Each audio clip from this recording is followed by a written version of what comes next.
Bueno, buenos días a todos. Mi nombre es José María Aguado, soy el responsable de la unidad de enfermedades infecciosas del Hospital 12 de Octubre y para mí es un honor compartir la moderación de esta mesa de enfermedades infecciosas en trasplante con la doctora Lucía Ramos Merino, que es infectóloga de aquí del Hospital de La Coruña. Gracias. Y básicamente lo que vamos a hacer hoy son dos presentaciones de los documentos de consenso que hemos hecho con GESITRA y con la SET. Entonces, ante todo, quiero dar las gracias a la Sociedad Española de Trasplante por la colaboración que siempre ha tenido con nuestro grupo, por sentirnos siempre integrados. De hecho, lo estamos en la organización del Congreso. Y creo que hemos hecho muchas cosas juntos y una de las manifestaciones va a ser estos dos documentos que serán seguidos por una actualización en el uso de las vacunas en receptores de trasplante de órgano sólido también, que creo que es un tema muy interesante. La primera charla va a ser online. No sé si está preparada la doctora Ruiz Arabi. Elisa es una compañera que está ahora mismo en Zúrich y le ha sido imposible venir a La Coruña y nos pidió que hiciera la retransmisión online. Elisa Ruiz ha trabajado con el doctor Julián Torres Cisneros en Córdoba y ha sido la líder del primer documento que vamos a presentar, que es el consenso sobre infección de citomegalovirus en receptores de trasplante de órganos sólidos. Elisa, ¿bien? ¿Hace frío en Zúrich? Bueno, pues si te parece, sí, ¿estás preparada? ¿Sí? Un poquito. Vale, pues cuando quieras, ya sabes que tienes 15 minutos. Vamos a ver si cumplimos el horario. Listo. Muchas gracias. Voy a compartir.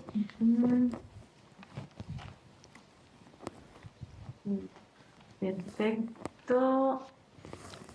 Vamos allá. Intentar ser bastante breve para que haya tiempo para la discusión un poco, que yo creo que es lo más interesante de este tipo de charlas, que la gente pueda expresar un poco su opinión sobre estos documentos y a la hora intentamos que sean lo máximo prácticos posibles, pero bueno, si en alguno de los casos la gente manifiesta otras opiniones, yo creo que esto es enriquecedor para todos. Entonces, este es el documento que hicimos sobre el manejo de la infección por citomegalovirus en trasplantados adultos, que lo hicimos en colaboración con la Sociedad Española de Infecciosas, con el grupo de GESITRA, con Ciberinfec y la Sociedad Española de Trasplante. Este es el documento al que todos podéis acceder, ¿de acuerdo? Que está publicado en Transplantation Reviews. Y lo que nos propusimos es actualizar un poquito las guías que estaban publicadas ya de 2016, ¿de acuerdo? Con estos grupos que hemos comentado. Y se realizaron una serie de preguntas propuestas por los coordinadores, que en este caso fueron el doctor Torres Cisneros y el doctor Aguado, ¿de acuerdo? Que está aquí moderando las presentaciones. Y todas las preguntas fueron contestadas por distintos grupos de expertos, ¿de acuerdo? De las distintas sociedades que fueron invitados a participar. Todo se puso en común en una reunión presencial que se realizó en Córdoba ya con más de 2 años. Lo que hicimos fue una revisión bibliográfica, ¿de acuerdo? Con todos los artículos publicados hasta la fecha y se realizaron unas recomendaciones siguiendo el sistema GRE, ¿de acuerdo? Sobre todo importante de este sistema es que nosotros añadimos una opinión de experto, que es cuando hay falta de evidencia, como queremos que estas guías sean sobre todo prácticas, pues que se pueda expresar una opinión de experto hacia el tema en común, en concreto. Empezando por la monitorización virológica, dentro del resumen de los principales elementos del documento, es importante que se especificó que durante la profilaxis universal no se recomienda hacer una monitorización virológica de manera sistemática, ¿de acuerdo? Simplemente se recomienda en los casos de manera individualizada, en pacientes a lo mejor de alto riesgo de fracaso durante la profilaxis, que se haga esta monitorización virológica, pero también a lo mejor es algo que ya todos lo estamos haciendo en los hospitales o no, pero sobre todo intentar quitarle carga de trabajo al laboratorio de microbiología, ¿de acuerdo? Porque al fin y al cabo, en principio es suficiente evidencia para no recomendar hacerlo de manera sistemática.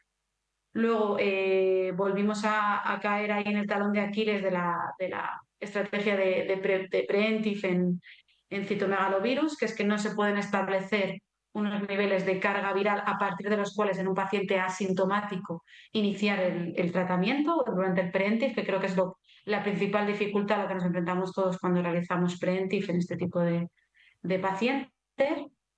Y pasando a las estrategias de prevención, es importante, me gustaría remarcar que especificamos como un statement en el consenso que ambas estrategias, tanto la profilaxis universal como la estrategia de preventive, son igualmente efectivas, ¿de acuerdo? Siempre que se hagan de la manera correcta. En el caso del preventive, lo que se especifica es que, aunque el problema es todo el tema de nivel logístico, poder articularlo, pero con un preventive correcto sería el que se hace con una monitorización de la carga viral semanal, ¿de acuerdo? Y luego, ahora os iré especificando lo novedoso en este documento de consenso que hicimos, es que organizamos las recomendaciones en función del tipo de órgano, ¿no? Para que cada uno, pues el experto, ¿no? Los pacientes, los compañeros que llaman trasplante renal, que pueden ir a la sección que les interesa, o los de trasplante pulmonar, etcétera. En cuanto a antivirales para la profilaxis, la principal novedad que todos ya conocéis ya con el tiempo que ha pasado es Letermovir, ¿de acuerdo? Que está aprobado para la utilización en mismatch en trasplante renal, ¿de acuerdo? En pacientes con alto riesgo o en caso de neutropenia. También importante que nosotros abrimos la posibilidad en casos de dificultad de manejo de la profilaxis con ganciclovir, principalmente en pacientes con una neutropenia, abrimos el hecho de poder utilizar letermovir fuera del trasplante renal. Evidentemente con opinión de experto, porque no hay evidencia publicada. El estudio que hay es en trasplante renal y es en lo que podemos basar la evidencia. Luego, en cuanto a prevención inmunoguiada, que yo creo que es de las principales novedades del consenso, se estableció con una recomendación, no con fuerza, una recomendación fuerte, con una evidencia moderada, que se recomienda la monitorización por técnicas de inmunidad celular de CMV para optimizar estas estrategias de prevención. Es importante que no se puede recomendar una técnica por encima de la otra. Yo creo que todos, más los que utilizamos las técnicas de inmunidad celular, sobre todo en España, que somos de los principales países que lo utilizamos, ya sea el ISPOT o cuantiferón, pues hay, ¿no?, unos que estamos a favor de unas, otros de otras, pero todavía no existe suficiente evidencia para decir que una técnica es superior a la otra, y lo único que sí que se recomendó es que la mejor técnica tiene que ser coste efectiva, reproducible y aplicable en los niveles de los laboratorios de asistencia a nivel de la sanidad pública que tenemos en España. ¿De acuerdo?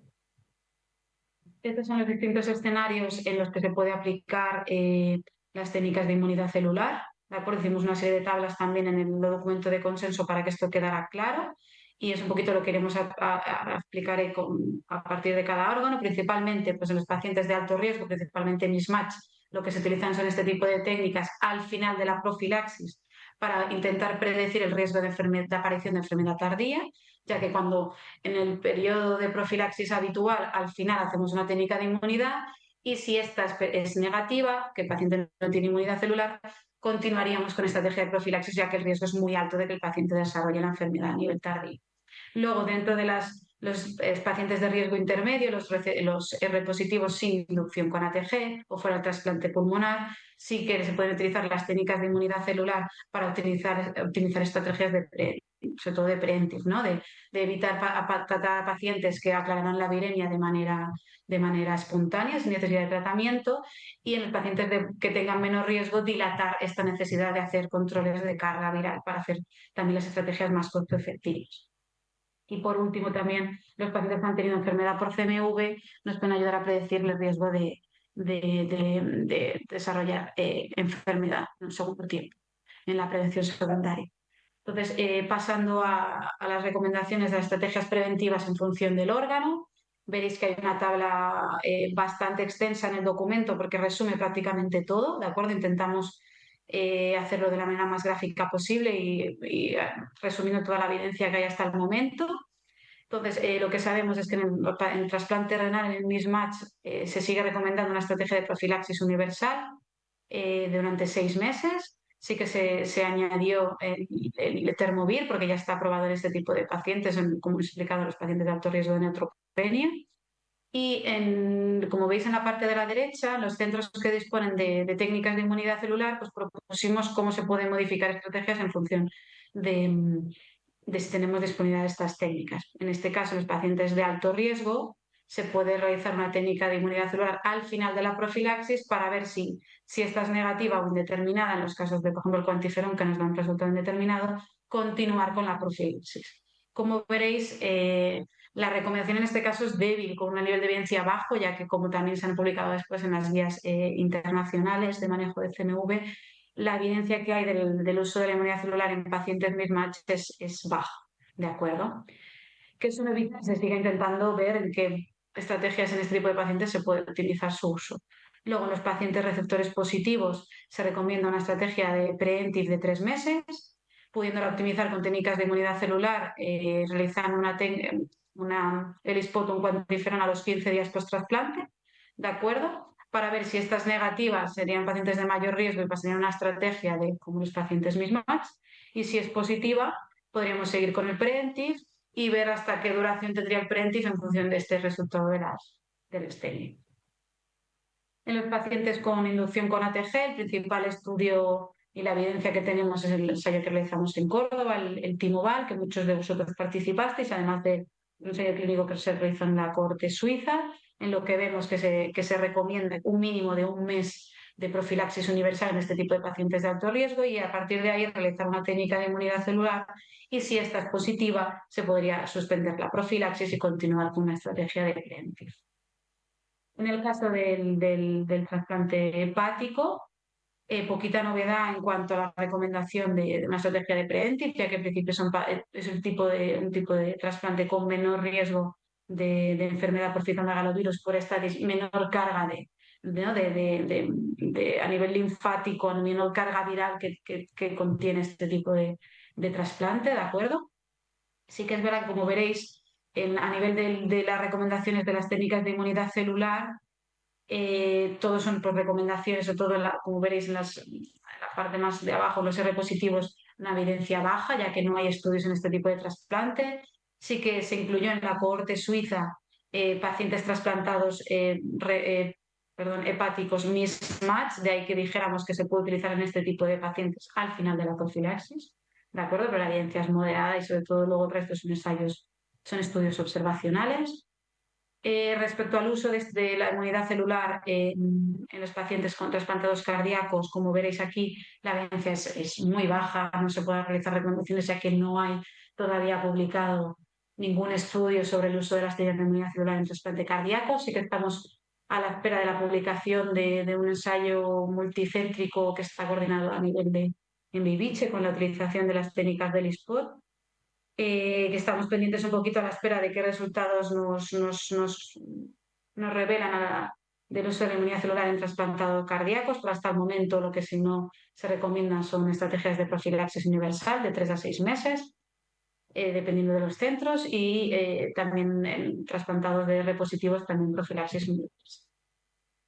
Finalmente, en trasplante pulmonar, un poquito lo que hemos ido comentando, ¿de acuerdo? Sobre todo, a lo mejor actualizar respecto al consenso que se publicó en su momento, a la evidencia que hay hasta ahora, en trasplante pulmonar R positivo, como veis que aquí hay una recomendación débil con evidencia baja.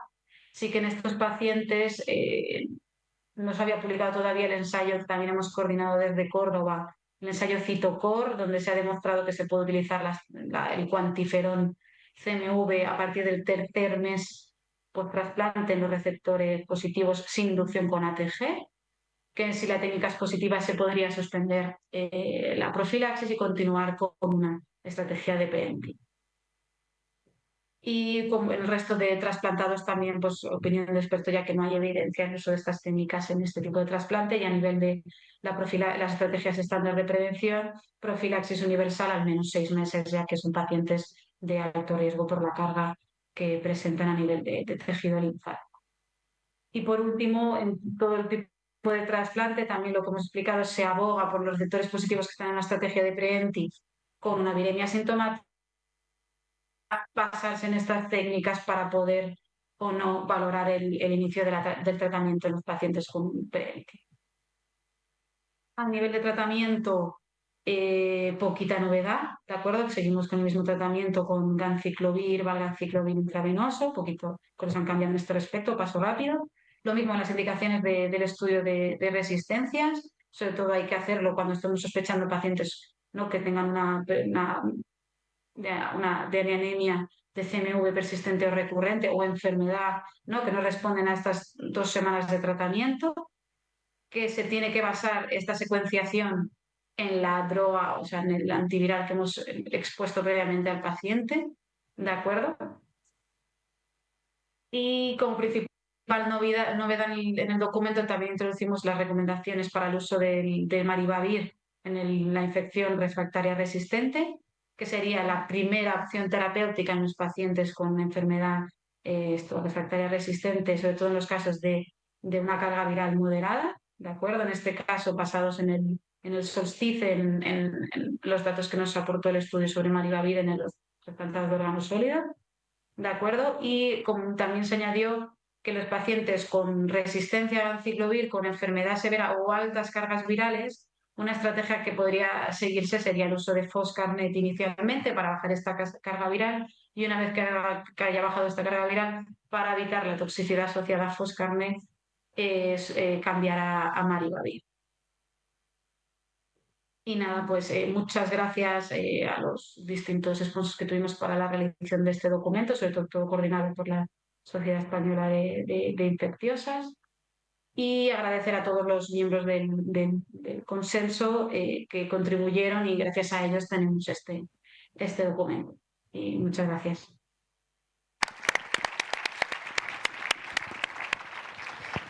Vamos a hacer la discusión conjunta de las 3 presentaciones al final.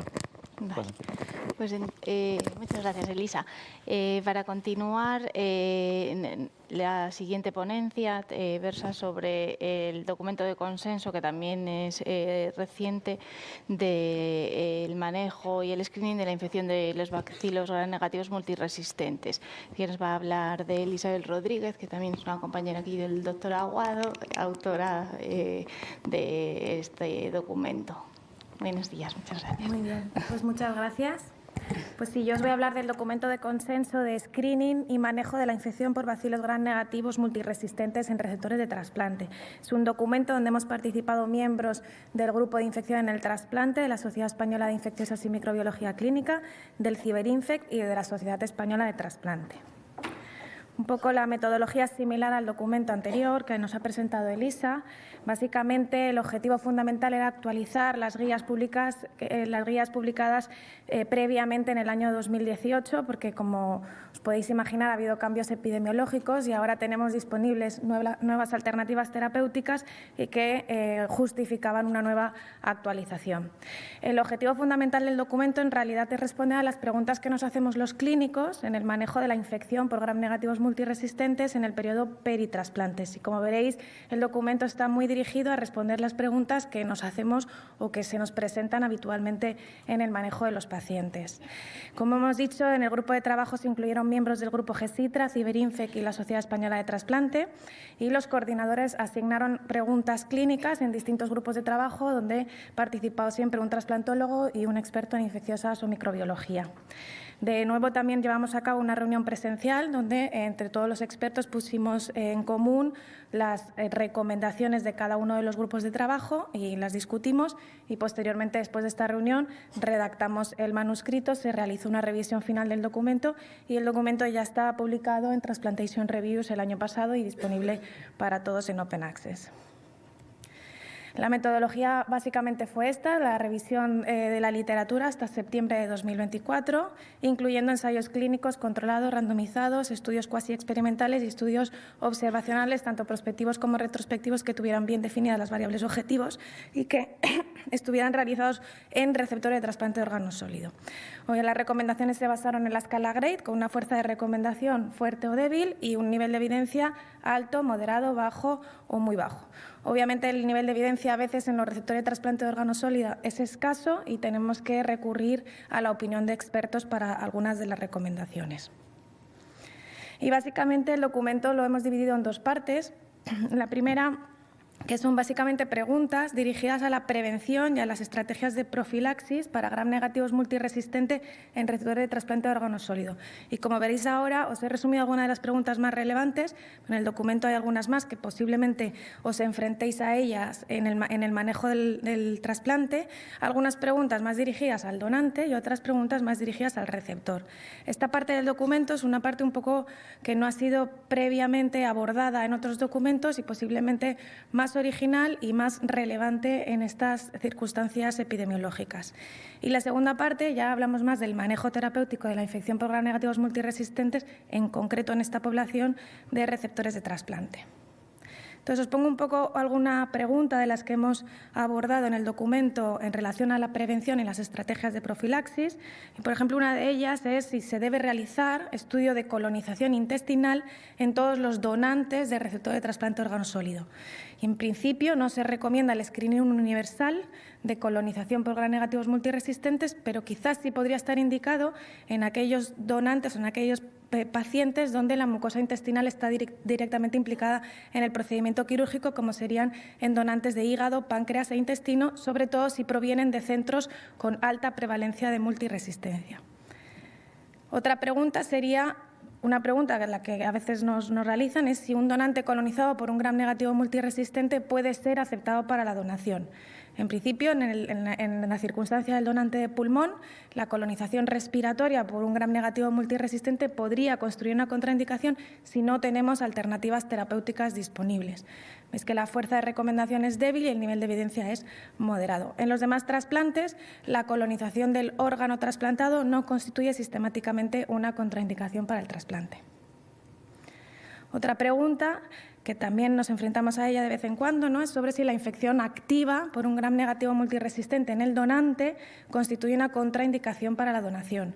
La infección activa, en principio, no contraindica la donación siempre y cuando existan antibióticos disponibles, el donante haya recibido 48 horas de tratamiento adecuado, el foco esté controlado y el receptor reciba tratamiento antibiótico profiláctico dirigido. Ahora un poco las preguntas más dirigidas al receptor. Parecida a la anterior, si se debe realizar un estudio de colonización intestinal en el receptor de trasplante de órgano sólido, se recomienda realización de screening de colonización intestinal en aquellos receptores de hígado, páncreas e intestino provenientes de centros de alta prevalencia de gram negativos multiresistentes. Pero en el resto de órganos, en principio, no está recomendado. Y ahora, ¿se debe modificar la profilaxis perioperatoria si el donante presentaba infección o colonización por gram negativo multiresistente? En principio se va a modificar o se recomienda modificar la profilaxis perioperatoria según el tipo de el foco de infección y del trasplante. Por ejemplo, en receptores de riñón se debe ajustar la profilaxis si el donante presentaba infección o colonización en las muestras urinarias. En el receptor de pulmón, si el donante presentaba infección en muestras respiratorias. Y en receptores de hígado, páncreas e intestino, si el donante presentaba colonización intestinal. Pero no debería ajustarse la profilaxis perioperatoria si la infección o colonización del donante ocurría fuera del órgano a trasplantar. Como veis, aquí tenemos que recurrir a la opinión de expertos porque no había suficiente evidencia. Otra de las preguntas es, ¿se debe modificar la profilaxis perioperatoria si es el receptor el que presenta colonización intestinal por gram negativos multiresistentes? Pues se sugiere por los expertos ajustar la profilaxis en receptores de hígado con colonización intestinal previa por gram negativos multiresistente. Como veis, la recomendación es débil y la evidencia muy baja. Y sugieren los expertos que podrían beneficiarse también los receptores de páncreas e intestino, pero de nuevo aquí tenemos que recurrir a opinión de expertos porque no hay suficiente evidencia. La segunda parte del documento está dirigido al tratamiento empírico y dirigido de la infección por gram negativos multiresistentes en receptores de trasplante. Y como veis, lo dividimos en enterobacteriales resistentes a cefalosporinas, enterobacteriales resistentes a carbapenemes y hablamos en concreto de algunos gram negativos difíciles de tratar. Antes de empezar, sí que me gustaría realizar unas consideraciones generales acerca del tratamiento. Hemos resumido todo en una tabla que creemos que es importante para poder tener algo a mano a lo que podemos recurrir, pero me gustaría insistir en que son infecciones que son de difícil manejo, por lo que el tratamiento debería estar guiado por un experto en enfermedades infecciosas en trasplante, que las recomendaciones que nosotros hemos realizado están específicamente dirigidas a los receptores de trasplante de órgano sólido, habiendo revisado la evidencia que hay en concreto concreto en esta población, que la tabla resume las opciones terapéuticas, pero que hay muchos matices a considerar en cuestión en el foco o en las toxicidades asociadas a los fármacos, que están todo explicado con detalle en el texto, y que las recomendaciones de primera línea, como veréis ahora en las tablas, están dirigidas habitualmente para el manejo de las infecciones moderadas o graves, de forma que las infecciones leves habría que considerar alternativas según el foco y la sensibilidad del microorganismo aislado. Y luego el documento no incluye otras estrategias que, como sabéis, disminuye también el riesgo de infección, como es la reducción de la inmunosupresión o el cambio de alternativas inmunosupresoras, como los inhibidores de la mTOR. En concreto, en los enterobacteriales resistentes a cefalosporinas, aquellos productores de BLES o ANC, la primera pregunta es: ¿deberíamos recomendar a un paciente receptor de trasplante de órgano sólido con un proceso febril o con un proceso infeccioso post-trasplante una terapia empírica para cobertura de estos enterobacteriales? En principio, consideramos que todos los receptores de trasplante de órgano sólido cumplen criterios suficientes para que de forma empírica se cubran estos microorganismos, y la cobertura empírica de primera línea sería el uso de ertapenem o meropenem y imipenem en situaciones críticas. Como veis, hay muchísimas consideraciones, matices a realizar, pero la primera línea para estas infecciones, esta tabla ya resume el tratamiento dirigido una vez tenemos el aislamiento, pero de nuevo ya insisto que la cobertura empírica debería realizarse en estos pacientes con estos fármacos. La segunda pregunta es: ¿deberíamos cubrir de forma empírica directamente los enterobacteriales resistentes a carbapenemes? En principio, en el documento concluimos que la cobertura empírica se recomienda en casos de infección o colonización previa, y luego se debería individualizar en ciertas situaciones como, según la epidemiología local de los centros, factores específicos del receptor, como aquellos pacientes en diálisis o con un MELD alto, y luego hay algunos scores de riesgo que quizás conocéis, que es el Increment SOT, que nos ayudaría a decidir aquellos pacientes en los que deberíamos realizar tratamiento empírico cubriendo estos enterobacteriales resistentes. La tabla que resume qué tratamiento deberíamos realizar en el receptor de trasplante de órgano sólido con un proceso infeccioso ya por una enterobacterial resistente a carbapenemes es esta. Como veis, la primera línea, insisto en que hemos posicionado ciertos fármacos donde hay evidencia científica en esta población. Y no voy a entrar en detalle como el tipo de carbapenemasa porque está disponible en el documento. Sí que hemos considerado de forma específica un proceso infeccioso que quizás es frecuente en el posttrasplante, que son las infecciones urinarias no complicadas por estos microorganismos, y en esta situación se recomienda utilizar fármacos, si es posible, orales, que no, de forma que utilicemos solo la vía intravenosa cuando es necesaria, pero si hay alternativas terapéuticas que penetren bien en el foco infeccioso, pues utilizar estas alternativas. Y por último, ese grupo de gram negativos del que hemos considerado de forma específica son difíciles de tratar, como es la Pseudomonas aeruginosa resistente a carbapenem, el Acinetobacter resistente a carbapenem o las Cenotrofomonas. De nuevo, no me meto con detalle porque está todo en el documento y en las tablas que hemos intentado sintetizar y resumir los fármacos de primera línea recomendados por los expertos, y como veis, según el tipo de mecanismo de resistencia que presente la Pseudomonas aeruginosa, se especifican bien cuáles son los fármacos de primera línea. Insistir que las alternativas, como antes no teníamos disponible muchos de estos fármacos, se utilizaban en primera línea, pero ahora desde que los tenemos disponibles pues son mejores fármacos que las alternativas, que además están asociados con muchos más efectos secundarios. Es lo mismo para la Acinetobacter baumannii. En esta situación pusimos de primera línea un fármaco que es el sulbactam durlobactam, que no tenemos disponible en España, porque es el fármaco que parece que va a estar disponible pronto y que es sin duda el de primera línea para el tratamiento de estas infecciones. Y en cualquier caso, en las infecciones graves, lo recomendado es combinar tratamientos con algunos de los fármacos, como veis en la tabla. El uso de colistina intravenosa se debe evitar en el receptor de trasplante por el riesgo de nefrotoxicidad. Y por último, las cenotrofomonas, el Septrin y el levofloxacino siguen siendo los fármacos de primera elección, incluyendo también el cefidrocol como alternativa terapéutica. Así que ya para concluir, pues el manejo adecuado de la colonización pretrasplante por gram negativos multiresistentes en donantes y en receptores parece esencial para disminuir el riesgo de infección post-trasplante. Las recomendaciones se tienen que ajustar en cada centro según la epidemiología local, según el foco de infección y la gravedad de la infección. Hay que considerar las peculiaridades de los distintos receptores de trasplante y otras estrategias añadidas al tratamiento para mejorar el pronóstico de la infección post-trasplante, y para ello es necesario hacer un manejo multidisciplinar, tanto de la prevención como del tratamiento de estas infecciones. Muchas gracias y agradecer a todo el grupo. Estos fuimos los que participamos en el documento y la reunión que tuvo lugar en Córdoba para el desarrollo del documento.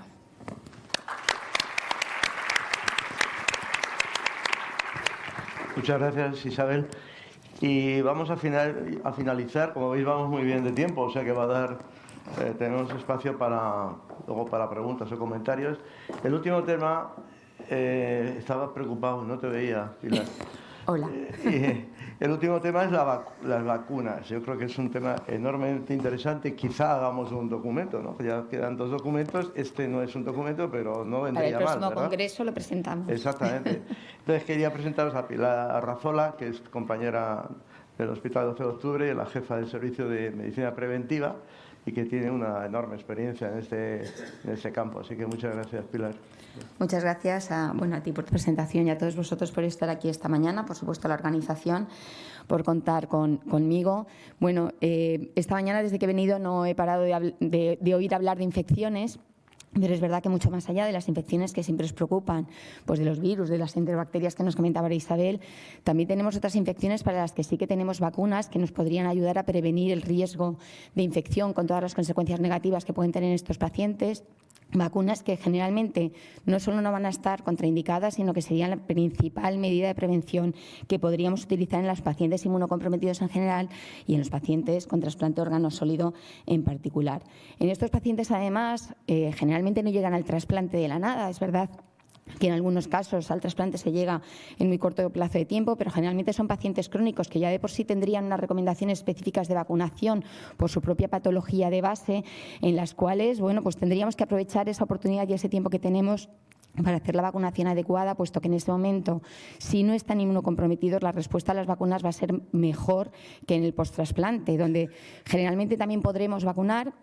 Habrá algunas excepciones, como comentaremos en el tema de las vacunas atenuadas, pero evidentemente más allá de la seguridad de las vacunas podremos tener un problema con la inmunogenicidad de las mismas y la protección que consigamos será bastante más limitada.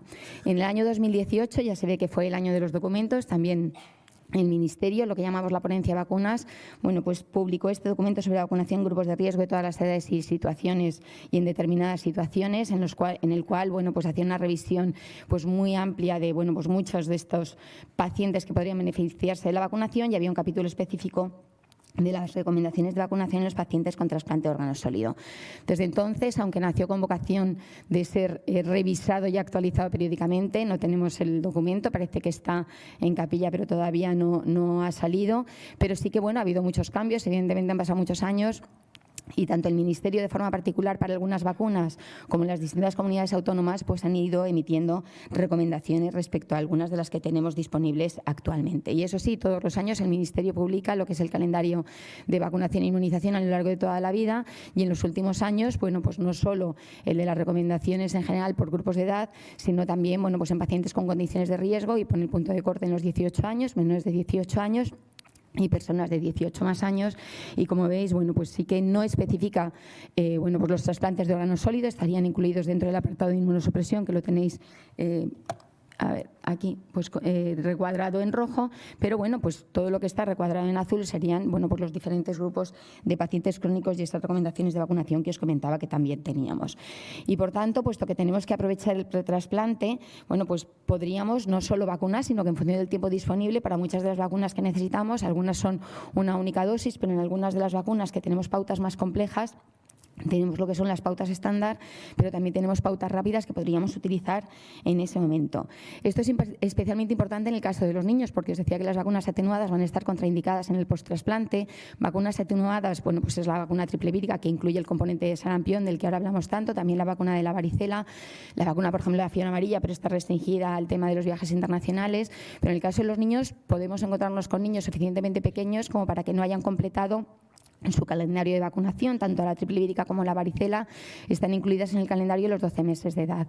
En el caso de niños con patologías crónicas que pudieran ser candidatos al trasplante, se puede incluso adelantar estas dosis. La Asociación Española de Pediatría dice que a partir de los 6 meses, aunque haya que repetirlas a partir de los 12 meses, y el documento del Ministerio habla pues de empezar a vacunarlos a los 9 meses. Habría que hacer una valoración individualizada, pero muchas veces dejamos que estos niños lleguen sin vacunar al post-trasplante, donde ya sí que nos vamos a poder vacunar, y realmente pues es importante evitar las oportunidades perdidas de vacunación. En el caso de las vacunas inactivadas se pueden administrar en cualquier momento, pero evidentemente si las administramos pues con un intervalo de 2 o más semanas antes del trasplante, pues conseguiremos que la respuesta a la vacuna pues sea más favorable.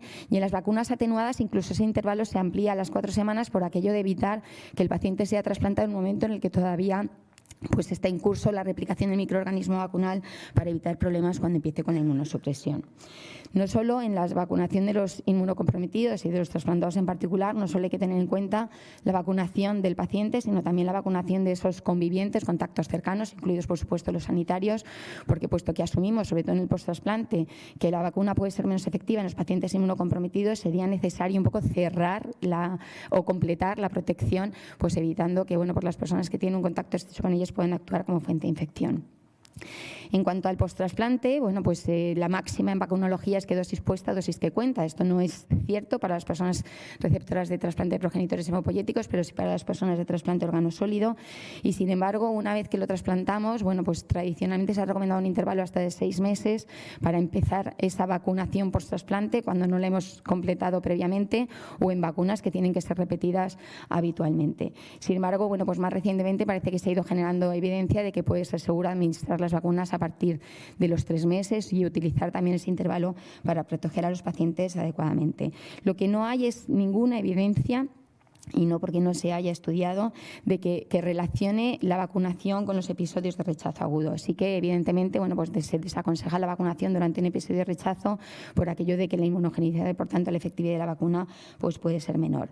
En todas las guías y en todos los documentos hablamos de monitorizar la respuesta vacunal, pero esto que queda muy bien en el documento, luego no tenemos marcadores para pues monitorizar esta respuesta en todos los casos, ni tenemos tampoco bien establecidos correlatos de protección en muchos casos, con lo cual, pues más allá de lo que puede ser la vacuna de hepatitis A o la vacuna de hepatitis B, pues difícilmente tenemos estos marcadores. Y recordar que ya desde luego las vacunas vivas van a estar contraindicadas. Es verdad que puede haber alguna excepción, pero siempre habría que hacer una valoración individualizada. En el documento que os decía, el 2018, no solo revisan la evidencia, sino que la tabulan las recomendaciones de vacunación pre-trasplante, post-trasplante, en qué casos podríamos hacer una serología, pero esta monitorización que os comentaba, y pues esa contraindicación de la triple vírica y la varicela, y pues evidentemente no hablan de la vacunación frente a COVID, porque en ese momento todavía no habíamos sufrido la pandemia, y tampoco de la vacuna frente al virus respiratorio sincitial, de la que actualmente tenemos recomendaciones. Yo me voy a centrar fundamentalmente en lo que es la vacunación de adultos, pero también pues revisan lo que serían las recomendaciones de vacunación en los niños, y específicamente, como veis aquí en este cuadrito de la derecha, o por lo menos intuís las recomendaciones de vacunación para esos contactos convivientes cercanos o profesionales sanitarios. Que van a estar contraindicadas, sí, por la importancia de la vacunación en el pretrasplante, van a estar contraindicadas en el posttrasplante, y por la importancia de la vacunación en el pretrasplante, pues empezaremos con las vacunas atenuadas, la vacuna triple vírica y la vacuna de la varicela. Como os decía, administrar mínimo 4 semanas antes del trasplante. Y es verdad que muchas veces me diréis, si no sabemos si tenemos estas 4 semanas, pues luego habría que valorar si se administra esa vacuna. Tampoco es que haya que contraindicar el trasplante, evidentemente, pero sí que a lo mejor valorar una profilaxis antiviral adecuada. En el posttrasplante, pues también, como os decía, hay alguna valoración individualizada, sobre todo en niños o receptores de trasplante hepático que pueden tener un nivel de inmunosupresión menor, y pues también hay una serie de criterios en los cuales pues si tenemos pacientes susceptibles, que aquí sí que tenemos pues IgGs tanto frente a sarampión como a varicela, que serían los principales microorganismos que nos pueden preocupar de estas vacunas, pues también tendríamos unos criterios que nos podrían ayudar a valorar la vacunación segura en estos pacientes. Pero quizás pues la vacuna estrella en todos los pacientes inmunocomprometidos es la vacuna de la gripe, que habría que administrarla pre-trasplante en cualquier paciente crónico y por supuesto en el post-trasplante. El problema es que es una dosis de vacuna anual, y esto de repetir las vacunas siempre nos cuesta. Tenemos distintos tipos de vacuna de la gripe. La única que estaría contraindicada en el posttrasplante es la vacuna atenuada, pero en principio en España también estaría autorizada solo, o está autorizada solo, hasta los 18 años de edad, con lo cual no tenemos indicación de esta vacuna en los adultos. Y bueno, aquí es una de las excepciones a esta norma que os decía de los 6 meses, incluso de los 3 meses, de los 6 meses. En la temporada de gripe, la vacuna de la gripe se puede administrar hasta tan pronto como un mes después de que el paciente haya sido trasplantado. Y hay, bueno, pues diversos también, bueno, pues estrategias que se han revisado, distintas estrategias para intentar mejorar la efectividad de la vacunación contra la gripe en las personas inmunocomprometidas, 2 dosis, administrar vacunas adyuvadas, pero lo cierto es que no hay ninguna evidencia consistente que, bueno, pues avale pues el uso de estas estrategias, y lo que son las recomendaciones del Ministerio siguen recomendando, por supuesto, la vacunación a los trasplantados y convivientes, pero con la vacuna que les corresponda según edad, excepto, bueno, pues como os decía, en el tema de los niños, la vacuna atenuada. El neumococo, bueno, pues es otro de los microorganismos, otra de las bacterias que, bueno, pues una carga importante de enfermedad en los pacientes inmunocomprometidos, no solo la enfermedad neumocócica invasora, sino cualquiera de las otras formas de enfermedad causada por el neumococo. Tenemos vacunas, tenemos, bueno, pues una amplia tradición de vacunar a los niños, simplemente por un criterio de edad. También tenemos recomendaciones de vacunación en los pacientes crónicos y en los pacientes inmunocomprometidos adultos, pero bueno, pues realmente luego veremos al final una pincelada de las coberturas. Nos cuesta vacunar, y es cierto que en los últimos años hemos tenido, bueno, pues avances en cuanto al tipo de vacunas disponibles. Tenemos las vacunas conjugadas. Actualmente, pues prácticamente en los adultos todos utilizamos la vacuna conjugada pentavalente, pero nos encontramos con pacientes que han sido vacunados previamente, y ahí, en función pues de la edad de patología de base y de los antecedentes de vacunación, pues aquí sí que yo os pongo pues las tablas de Madrid, pero cada comunidad autónoma prácticamente pues tiene sus propias recomendaciones sobre cómo hacer un poco esta corrección de calendario para pacientes con antecedentes de vacunación. La vacuna de hepatitis B, sabéis que la hepatitis B aumenta el riesgo de infección crónica, cirrosis hepática y hepatocarcinoma en los pacientes inmunocomprometidos, y también, bueno, pues este riesgo varía en función, bueno, pues de cuál sea la situación de donante y receptor respecto al virus de la hepatitis B, pero tenemos una vacuna segura y además altamente inmunogénica, que, bueno, pues sobre todo en pacientes no inmunocomprometidos, y en el caso de los candidatos a trasplante renal ni pacientes con enfermedad renal crónica, pues la pauta de vacunación, el principal inconveniente que tiene es que son 3 dosis con un intervalo estándar de 6 meses, pero tenemos pautas rápidas en las cuales lo único que tenemos que tener en cuenta es que conseguimos una protección muy buena a corto plazo, pero es necesario administrar dosis de recuerdo a los 6-12 meses para garantizar la persistencia de la protección. Que para pacientes con enfermedad renal crónica tenemos vacunas específicas con mayor carga antigénica o con la misma carga antigénica que la que utilizamos en adultos sanos, pero con un adyuvante, y que, bueno, pues esto nos permite mejorar la efectividad de la vacunación de estos pacientes, y que en el post-trasplante siempre vamos a tener que utilizar pues o doble dosis o estas vacunas que os comentaba con mayor carga antigénica o vacuna adyuvada. Que también, afortunadamente, tenemos una gamma-globulina específica frente a la hepatitis B, y que, bueno, pues si detectamos pacientes no respondedores que se declaran como tales después de 2 pautas completas de vacunación y realizados los anticuerpos, que, como os decía, sí que podemos monitorizar la respuesta con el anti-HBS 1 o 2 meses después de haber terminado la pauta de vacunación, en este caso, pacientes no respondedores que tengan una exposición de riesgo al virus de hepatitis B, pues tendríamos que hacer la profilaxis adecuada con la gamma-globulina específica. En el caso de la vacuna de hepatitis A está recomendada, bueno, pues en pacientes inmunocomprometidos y trasplantes de órgano sólido en general, pero específicamente o de forma prioritaria en los pacientes con trasplante hepático o con hepatopatía crónica u otros factores de riesgo.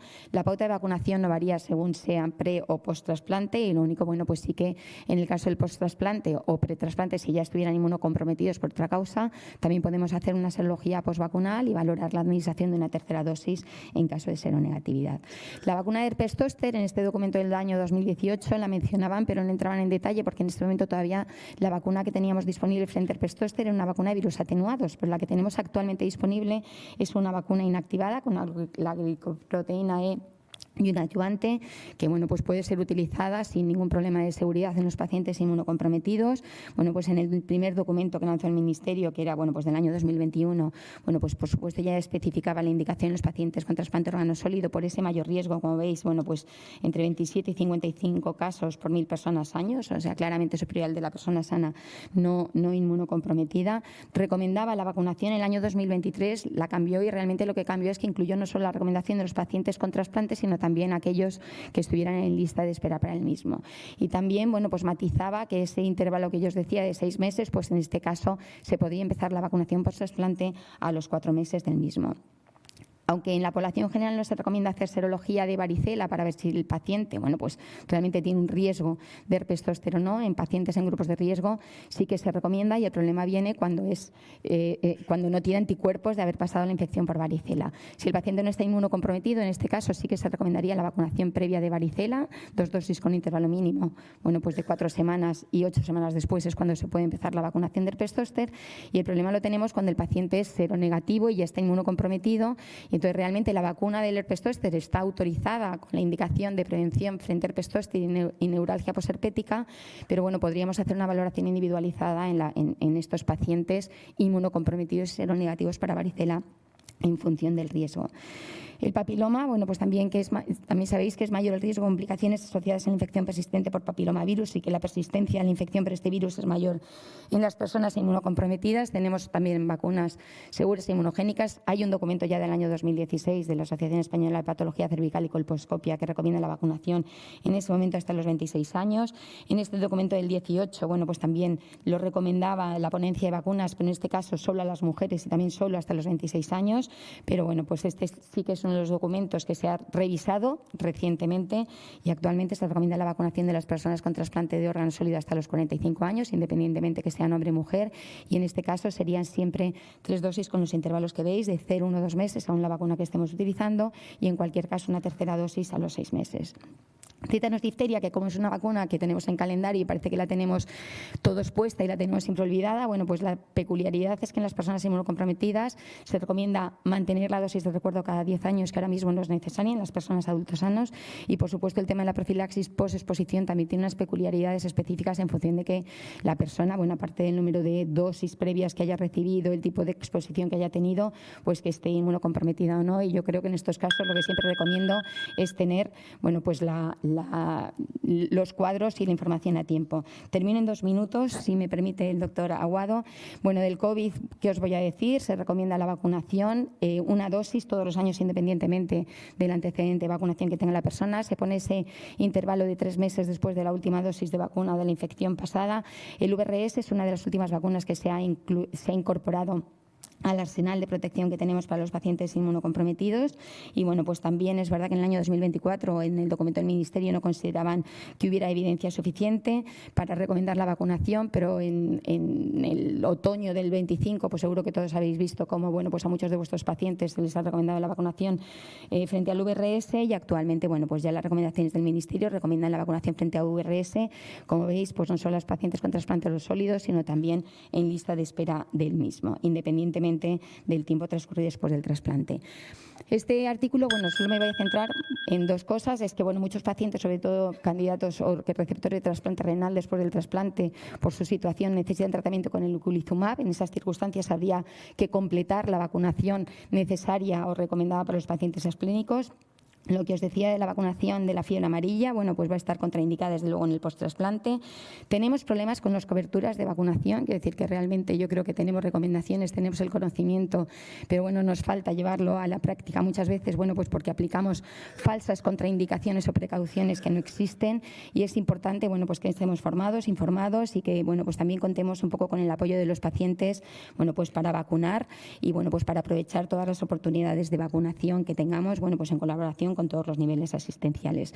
Quedan cosas por saber de las vacunas, porque muchas veces los pacientes crónicos, los pacientes inmunocomprometidos no se incluyen en los desarrollos clínicos de la vacuna, pero bueno, yo creo que de las vacunas que tenemos conocimiento suficiente para utilizarlas adecuadamente y saber que, bueno, pues es parte fundamental de la calidad que ofrecemos a nuestros pacientes y de su seguridad. Perdonad, me siento fatal por ser la única a la que le ha pitado, me han dado 27 avisos, me siento fatal, pero Isabel había recuperado tiempo y me lo había cedido.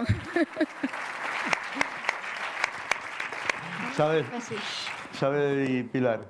Sí, lo malo es que a la cuarta da una pequeña descarga eléctrica, pero y no me había dado tiempo a decírtelo, pero bueno, un poco desagradable, pero... Bueno, pues no, vamos muy bien y tenemos tiempo. Sí, lo que no hago es que no veo mucho, Marta.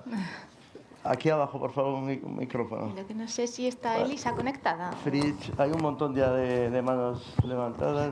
No, Fritz no. Sí, aquí.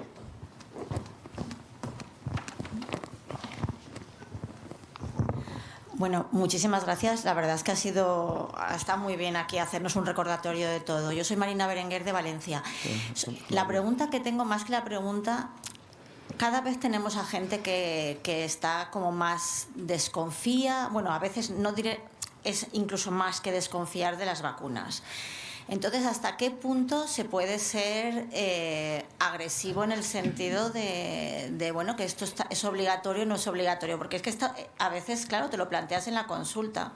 Yo es que ya no quiero verlos. Cuando vienen y empiezan a decir que no se quieren vacunar, es que digo, bueno, pues nada, vete. Pero creo que tampoco puedo decirlo.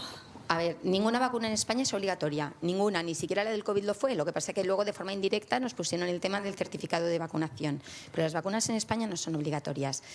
¿Hay reticencias? Sí, menos de las que nos pensamos. Yo siempre pongo el ejemplo, las coberturas de vacunación en los niños siguen siendo superiores al 95%. Los niños menores de 1 año e incluso los menores de 10 años no van solos a vacunarse, los llevan sus padres. Con lo cual, eso de que somos muy antivacunas no es verdad, porque si tú... No es verdad, pero se está viendo cuando yo no lo había visto de 25 años, empezó a verlo ahora, después del COVID. Pero es verdad que hay como reticencias particulares. O sea, por ejemplo, es verdad que nosotros vemos mucho paciente que dice, no, yo la del COVID no me la quiero poner. A ver, yo creo que nosotros desde luego tenemos la obligación de dar la información y dar una información realista, o sea, pues sobre también el riesgo de infección y luego, por supuesto, obligar a nadie. Pero sí que tenemos obligación, yo creo que de dar... No hay obligación de que el paciente se vacune, pero esto es como todo, nosotros tenemos la obligación de dar la información, tenemos obligación de incluir el tema de la vacunación en los cuidados del paciente e incluso si el paciente rechaza la vacunación, todas excepcionalmente, o la del COVID, que eso nosotros no lo encontramos más, dejarlo reflejado en la historia clínica. Yo creo que eso es lo correcto. Pero si al paciente se le explica y tal, y además nosotros muchas veces lo acercamos, pero ¿eso qué me van a poner? Pues si son mayores les decimos, bueno, ¿tienen hijos? Bueno, ¿tienen nietos? Sí. Pues mire esa vacuna, ¿tiene vacuna a sus nietos? De todo. Bueno, pues esta se le hemos puesto a sus nietos. Entonces, si les acercas la vacunación, realmente, bueno, pues se relajan y se dejan vacunar. ¿Hay otra pregunta por ahí? Sí, yo Juan Carlos Ruiz, de Santander, de trasplante renal. Quería preguntar por la vacuna del herpes zóster, porque yo me he encontrado ya al menos 2 casos de pacientes correctamente vacunados que han desarrollado un herpes zóster después. Y que a veces en un paciente sí que es cierto que con una relación temporal cercana con tratamiento con rituximab. Quería preguntar si hay alguna estrategia de revacunación establecida en este tipo de casos. A fecha de hoy no hay establecida estrategia de vacunación, en algún momento tendrá que establecerse, pero evidentemente la vacuna ni siquiera en personas sanas es 100% efectiva, en personas inmunocomprometidas en función del perfil del paciente, de la inmunosupresión que tenga, del tiempo, en el caso de los pacientes trasplantados, pues depende de eso, del órgano injertado, del tiempo de evolución también de su enfermedad crónica, del tratamiento inmunosupresor que tenga, evidentemente la protección a lo mejor está en torno a un 70%. Es buena, pero claro, por supuesto que pueden tener un herpes zóster después de la vacunación. Ya te digo, a fecha de hoy, estrategia de revacunación no. Se llegará a ello, seguro, pero no se recomienda actualmente. Es razonable intentar revacunar, ¿no? O por lo menos a fecha de hoy no. A fecha de hoy no, porque los estudios también que hay de persistencia de la protección, pues incluso muestran que los anticuerpos o que la protección se mantiene a niveles altos, pues hasta 20-25 años. Otra cosa es, bueno, pues habrá que ir viendo matices en esa persistencia de la protección en función del tipo de persona y del tipo del paciente al que vacunemos. Yo por eso siempre digo, a fecha de hoy no. Marcos, sí, ¿no? Sí, aquí. Sí, es cierto que no hay protección, no hay medición de protección con anticuerpos, pero es posible que pueda inducir una respuesta celular, que estamos empezando a medirla ahora y en una infección viral esa vacuna proteja. Tengo 2 preguntas para Pilar. Una respecto a, en trasplantados, ¿qué opinas en cuanto a la vacuna de la gripe? ¿Mejor emplear aumento de dosis o emplear adyuvadas? Y la otra segunda pregunta es que estamos aquí en un congreso de trasplante de órganos sólidos, básicamente, y no se comportan igual a la hora de definir como inmunocomprometidos todos los trasplantes de órgano sólido, y hay una diferencia clara. ¿Tendremos que ir a personalizar la vacunación también en trasplante y hacer una medicina personalizada de vacunas? A ver, empiezo por la segunda. Yo creo que nos pediría el cuerpo decir que sí. Creo que a veces también matizar mucho sin que haya una gran evidencia que respalde esos matices, pues al final es más perdernos en el camino. Es decir, yo creo que mientras no tengamos una evidencia que avale claramente pues distintos tipos de vacunas, distintas pautas de vacunación, yo creo que lo importante es vacunar y no ni siquiera pues posponer mucho la vacunación en aras a que el paciente responda mejor, que eso también ocurre muchas veces en el paciente inmunocomprometido, porque es verdad que a lo mejor conseguimos una mejor respuesta a expensas de que el paciente lo tengamos durante mucho más tiempo susceptible esperando que llegue ese momento de esa mejor respuesta, con lo cual a lo mejor nunca llega a ser vacunado. No sé si me explico. Quiero decir que eso hemos tenido también algún caso en el hospital y el doctor, vamos, me estoy acordando de López Medrano, que siempre se lo cuenta a los estudiantes de medicina y es un caso clarísimo. En cuanto a la primera, lo de la vacuna de la gripe, a ver, en principio, pues también podemos pensar que la vacuna de alta carga, la vacuna adyuvada, pues evidentemente generarán mejor respuesta en las personas inmunocomprometidas, pero primero tenemos una restricción de uso por edad, es decir, que las vacunas de alta carga adyuvada no están autorizadas para uso en todas las edades de la vida, están a partir de los 50 o a partir de los 60 años, según cada una de ellas. Y, bueno, en principio el Ministerio recomienda la vacuna que le corresponda por edad, pero no matiza. Obviamente, si en el caso, por ejemplo, de la hepatitis B que he comentado, se recomienda doble dosis o adyuvada o alta carga, pues hay que pensar que en la gripe pasaría lo mismo. Pero tenemos esas restricciones de autorización de la vacuna más allá incluso de las recomendaciones oficiales. Bueno, Pilar, yo sé que ibas a levantar pasiones, pero tenemos dos invitadas más. Entonces, me gustaría abrir el turno. Yo es para compensar lo mal que me he portado antes. Ya. Bueno. Para CMV, no sé si hay preguntas, si no, yo quería preguntar un poco, hombre, en cuanto a infección por CMV, la novedad de este congreso ha sido que tenemos dos nuevos fármacos, ¿no? Y una situación que se ha oído repetidamente, que es la situación del paciente con toxicidad hematológica, ¿no? Entonces, Elisa, yo te quería preguntar un poco cómo verías, o sea, hasta qué punto tenemos que aguantar con una neutropenia en un paciente o teniendo fármacos ya, tanto para enfermedad refractaria o para toxicidad, o en el caso de la profilaxis, ¿hasta qué punto debemos esperar? O sea, estos fármacos tienen una limitación que es de costo exclusivamente, ¿no? Pero ¿te parece que deberíamos ser más precoces en su uso y no aguantar tanto, a lo mejor con tanta factor estimulante de colonias o cómo lo ves esto? ¿Cómo ha cambiado esto? Claramente, sí. O sea, estoy de acuerdo en el caso, por ejemplo, de la enfermedad refractaria, que es la principal indicación de Maribavir en este caso. Hay que irse a los datos, ¿no? La principal limitación de Maribavir ahora mismo es las cargas virales altas por encima de unas 10.000 copias, que es verdad que el ensayo clínico pivotal, ¿no?, que es el Solstice, dejó ahí ¿no?, unos huecos, que es verdad que todavía no hay evidencia para demostrar que Maribavir a altas cargas sea eficaz porque tiene un alto riesgo de que aparezcan resistencias. Pero fuera de las altas cargas, lo que dices tú, la principal limitación que nos estamos encontrando en los centros, o al menos en el centro, por ejemplo,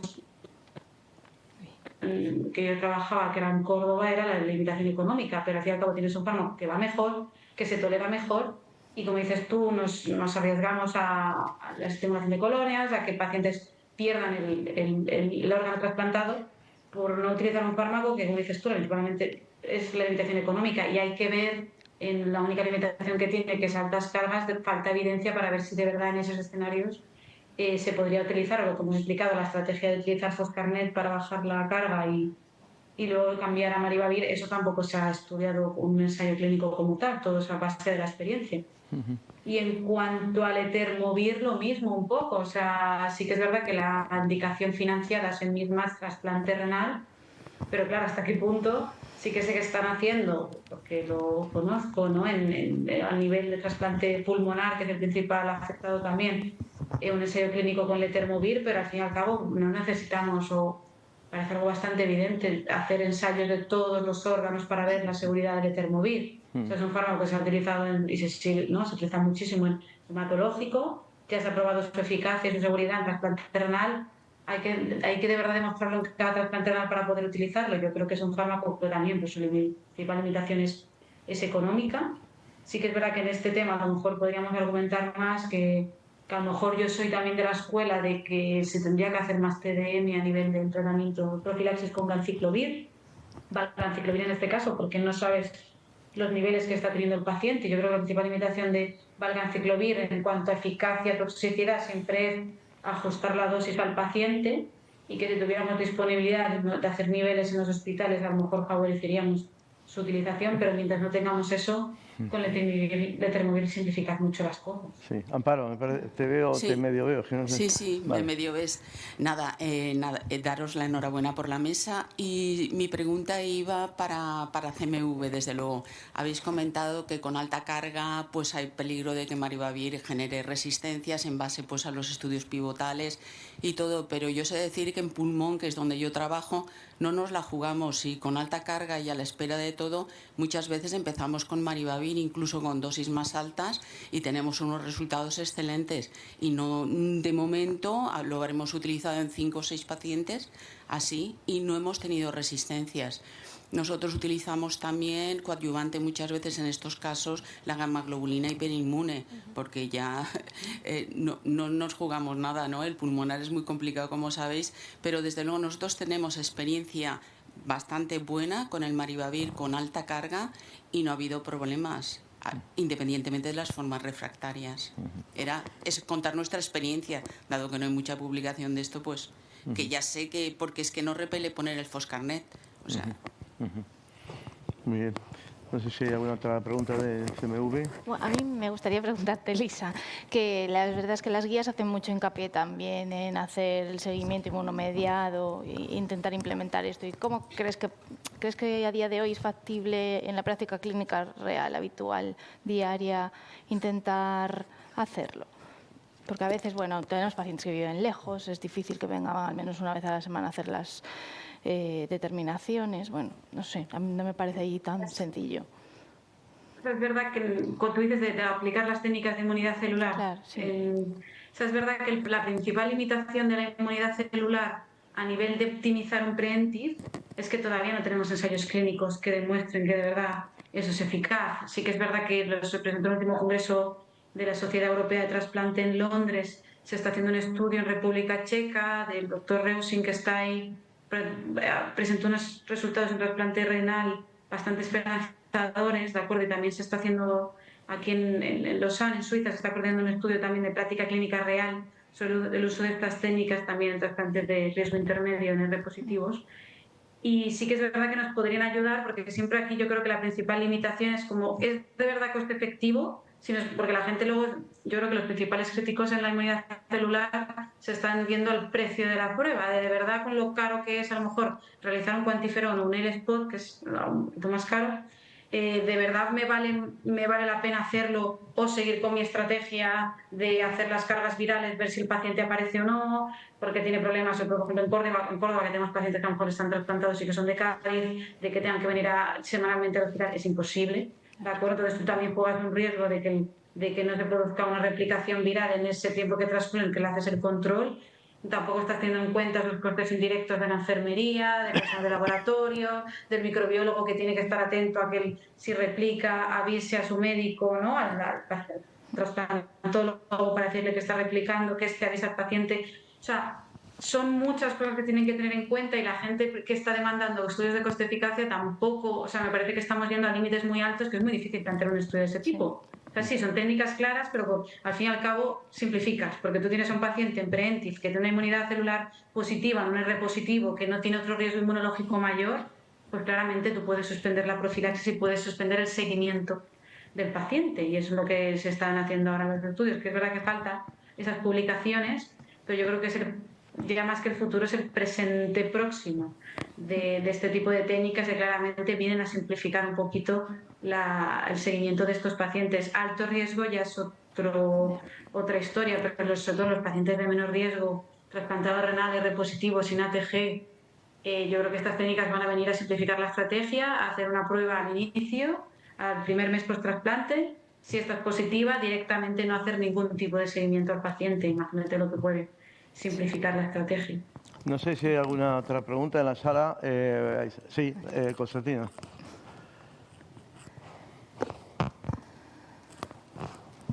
Bueno, felicitar a todos los ponentes, tema muy interesante. Podría hacer 3 preguntas, pero ahora mismo la que me interesa mucho más, y sobre todo por connotaciones que tenemos en nuestros post-trasplantados, son las multiresistencias, ¿no?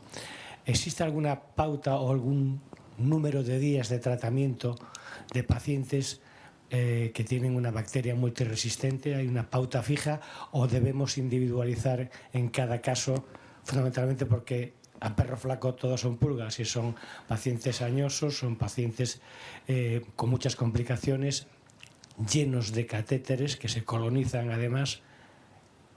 ¿Qué nos puedes aconsejar acerca de eso? Muchas gracias. Nosotros en el documento no hemos hablado de duración de tratamiento, pero sí que hemos mencionado, hemos revisado un poco la literatura y en principio una infección por un gram negativo multiresistente se trata igual que una infección por un gram negativo... ¿No me oís?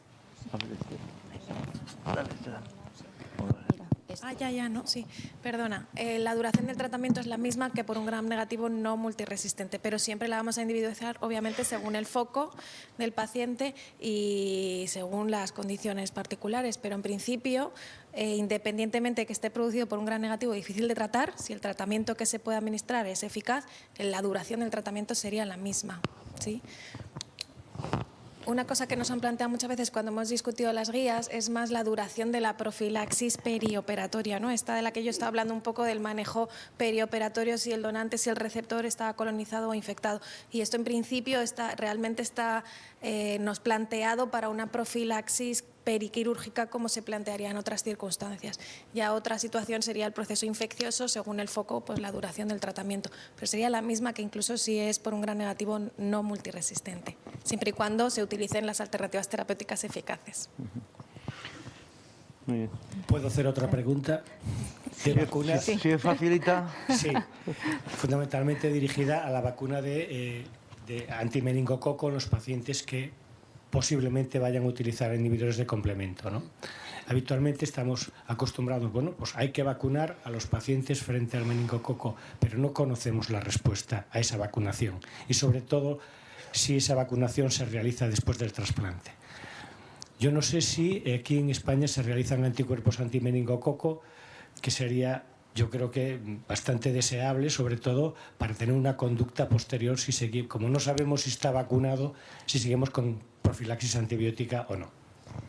No se realizan, bueno, está ahí el doctor Marcos, que no sé si él puede ilustrar más a lo mejor sobre el tema de inmunidad celular, pero no se realizan porque es lo que yo comentaba, no es fácil luego tampoco tener correlatos de protección estandarizar, con lo cual efectivamente, teniendo en cuenta muchas veces no se vacunan o no se vacunan en las condiciones ideales, porque vacunamos post-trasplante, a lo mejor forzamos incluso vacunar antes de esos 6 meses, el no vacunar en los primeros 6 meses, bueno, pues es verdad que es por el riesgo de rechazo, pero también a lo mejor es porque cuando el paciente tiene pues mayor carga de tratamiento inmunosupresor.